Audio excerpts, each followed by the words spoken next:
Você já sentiu ciúmes? Você sabe distinguir o ciúme normal do ciúme adoecido? Quais são os tipos de ciúmes que existem e o que você pode fazer diante disso? Vamos falar sobre isso? Então vem comigo!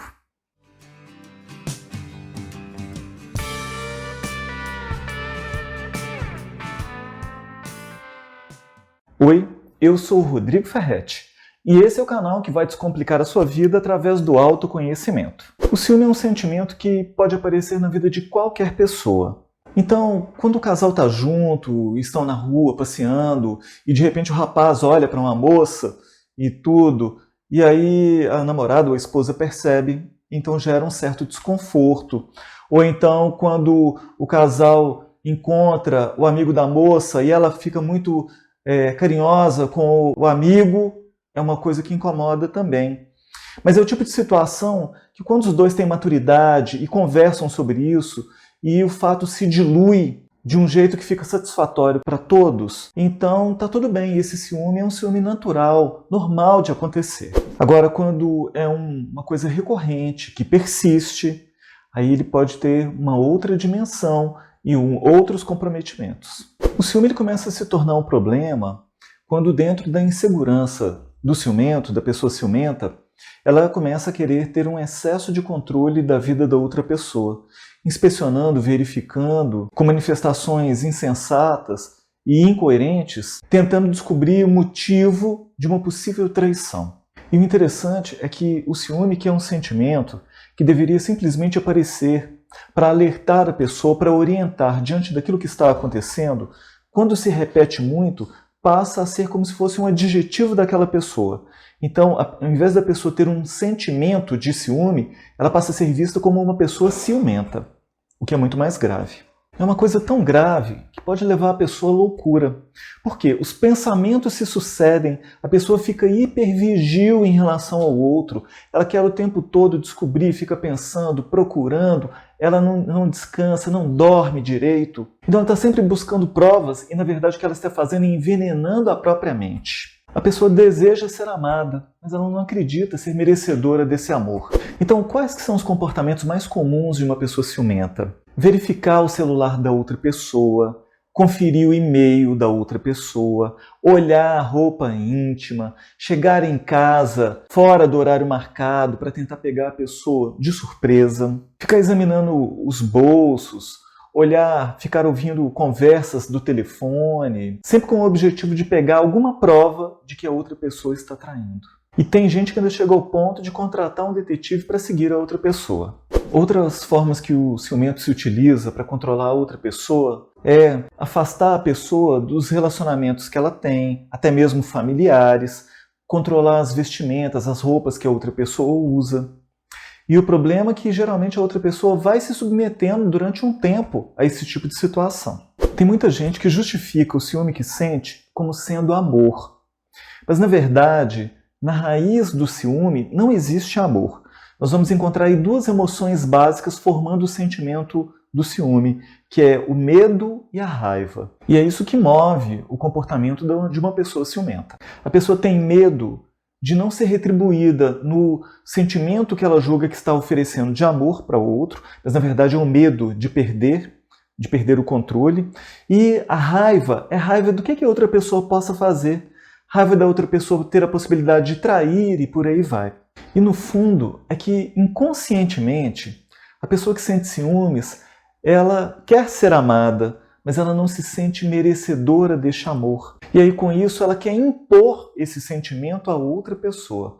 Mas tudo que ela consegue fazer é afastar cada vez mais o outro. Então o que está na base do ciúme é a baixa autoestima.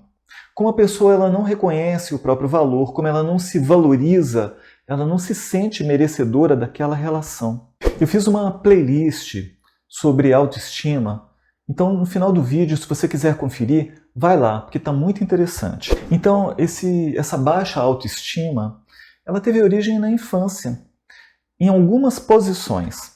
A primeira é que existe a possibilidade dos pais não terem conseguido suprir aquelas necessidades, nem afetivas, nem materiais, da criança na primeira infância, o que resulta numa desestruturação da sua personalidade em relação à sua autoconfiança. O que quer dizer que se os pais não foram capazes, não deram conta de amar e de demonstrar esse amor, esse afeto em forma de cuidado e atendimento de necessidades afetivas e físicas para a criança, eles não conseguiram ensinar essa criança também a se amar, a se valorizar. Então esse sentimento desse trauma infantil tende a ser levado ao longo da vida, até que seja tratado. Em outras situações, tem aqueles pais que demonstram mais claramente uma preferência por um determinado filho em detrimento de outro. Então, aquele filho que se vê preterido, abandonado, relegado, negligenciado, quando são feitas as comparações em relação ao outro, esse filho ele tende a desenvolver tanto o sentimento de ciúmes quanto de inveja. Então, esses sentimentos vão sendo levados ao longo da vida, mas surgiram mesmo na infância em função do modelo educativo imperfeito por parte dos pais. Agora, tem uma coisa importante também de saber. Então, pensa que num relacionamento afetivo, onde existe a figura de uma pessoa ciumenta, existe também a figura de alguém que se submete. E da mesma maneira que o ciumento é uma pessoa adoecida que precisa de cuidados, a pessoa que se submete também precisa de cuidados. Porque ninguém se submete a uma outra pessoa, a esses caprichos que não são sensatos, se estiver bem. Então tem muitas pessoas que falam que é natural o surgimento de conflitos no relacionamento e justificam que isso daí é amor.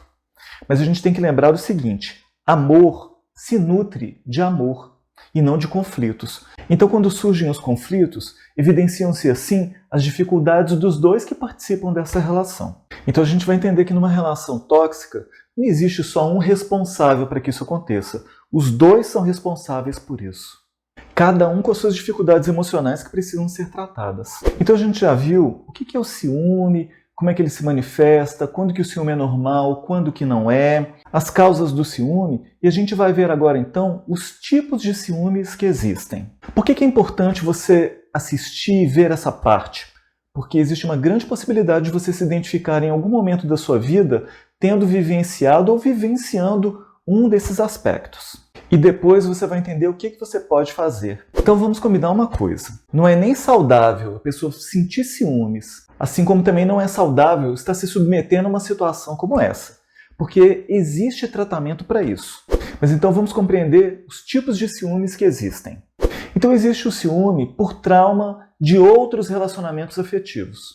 Quer dizer que a pessoa passou por uma situação onde ela foi traída numa outra relação, ela saiu dessa relação, buscou uma nova relação, mas ela traz aquela marca, aquela desconfiança, talvez acreditando que a qualquer momento isso daí possa acontecer de novo. Mas isso daí não é saudável, quer dizer que ela não conseguiu se desligar daquilo que aconteceu, ela não conseguiu elaborar aquilo que aconteceu. E a nova pessoa, então, passa a ser penalizada por conta disso. Existe o ciúme estrutural, que está ligado à estrutura de personalidade da pessoa, tanto quanto aqueles fatos que aconteceram na infância que foram geradores de ciúmes. Então, no ciúme estrutural, a outra pessoa não precisa ter feito nada para ela sentir ciúmes, porque ela já sente ciúmes de tudo na vida dela. É algo que aparece assim naturalmente.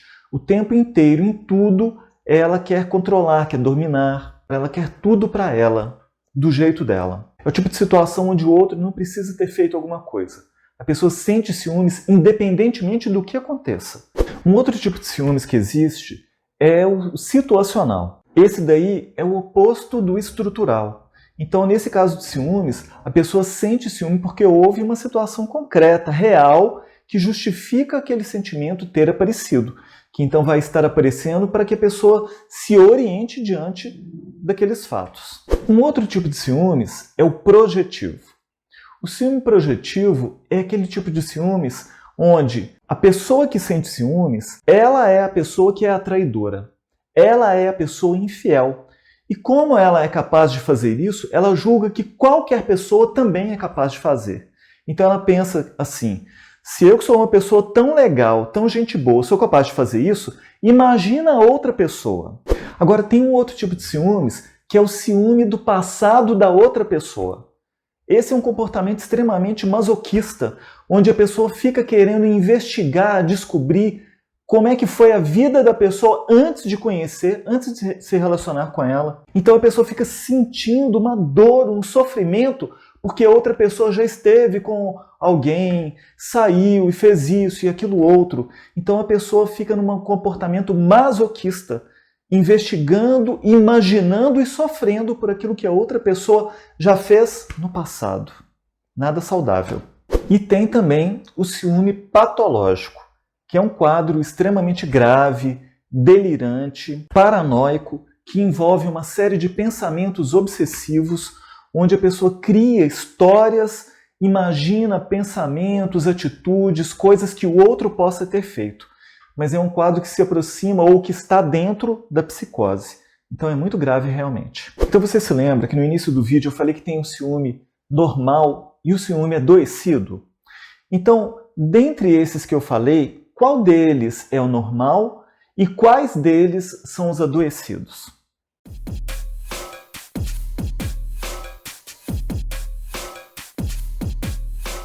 Então, se você respondeu que é o ciúme situacional, que é o normal, sim, você acertou. Agora, todos os outros são ciúmes adoecidos. Mas então, a pessoa tem ciúme, como é que faz para tratar isso daí? Tem tratamento?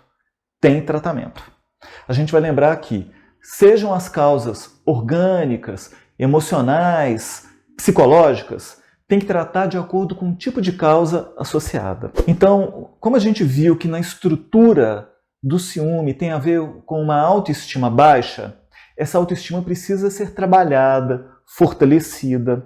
Aqueles traumas de infância, caso tenha ligação com a história da pessoa, precisam ser digeridos para que a pessoa possa se libertar e seguir a vida para frente. Agora, no caso daqueles ciúmes patológicos, com quadros delirantes, paranoicos, a pessoa vai precisar sim de buscar um tratamento médico, medicamentoso, psiquiátrico, para resolver esse quadro juntamente com um atendimento psicológico também. Então, esse tema mexe, né? Mas vamos pensar o seguinte: qual que é o objetivo da gente tratar ou trabalhar esse sentimento do ciúme? É transformar aquilo que é ciúme, que é uma coisa adoecida, em zelo, cuidado, atenção, dedicação, de forma saudável. Esse é que é o objetivo. Então, é possível trabalhar o ciúme, modificá-lo, transformá-lo para que você possa ter uma vida mais leve, mais tranquila, mais saudável, mais fluida no campo afetivo, nos relacionamentos. Se você gostou desse vídeo, deixa aí o seu like para que o YouTube entenda e possa entregar para mais pessoas. Se você ainda não está inscrito, se inscreva para que você receba mais vídeos do nosso canal. E eu então te vejo no próximo vídeo.